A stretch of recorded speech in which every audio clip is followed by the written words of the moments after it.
the grave lessons of history and either to relive a past that cost it to the humanity the most horrendous pains.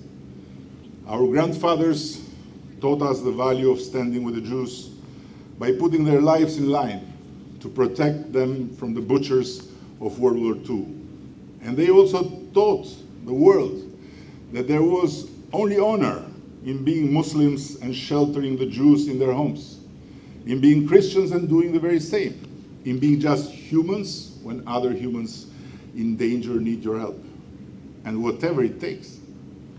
In the same spirit, we gave shelter to several thousand of Iranian refugees whose life was in daily danger in the Camp Liberty in Iraq, where they were raided and killed by Teheran assassins.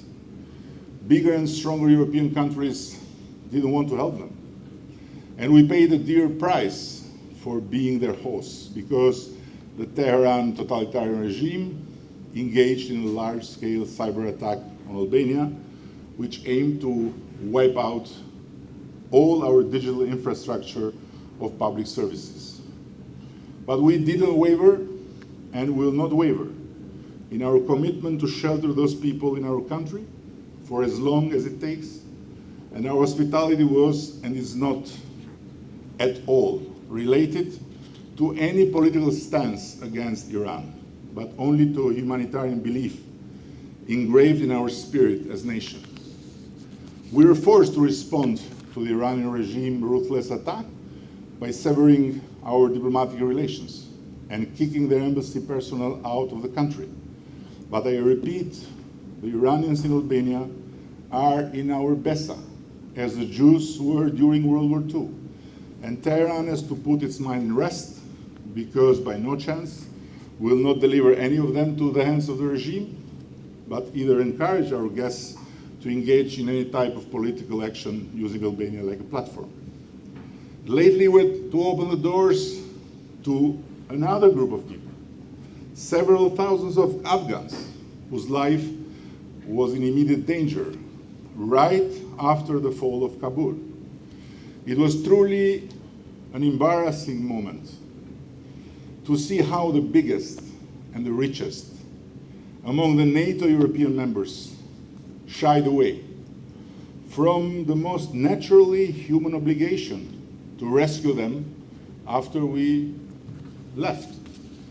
They believed in the dream we sold them with plenty of beautiful words: freedom, democracy, women's rights, free media, and so on. And they exposed themselves wholeheartedly by working with us for a democratic Afghanistan as free citizens, and also working for us as drivers, cleaners, translators, technicians.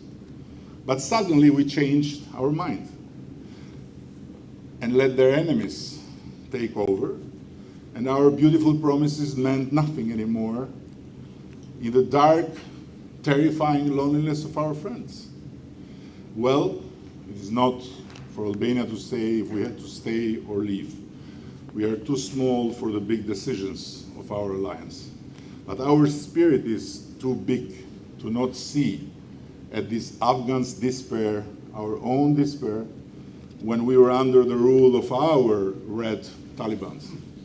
So in cooperation with several humanitarian organizations in the United States and with the help of the State Department, we welcomed them, sheltered them, and gave them the chance to start a new life instead of being butchered or forgotten till death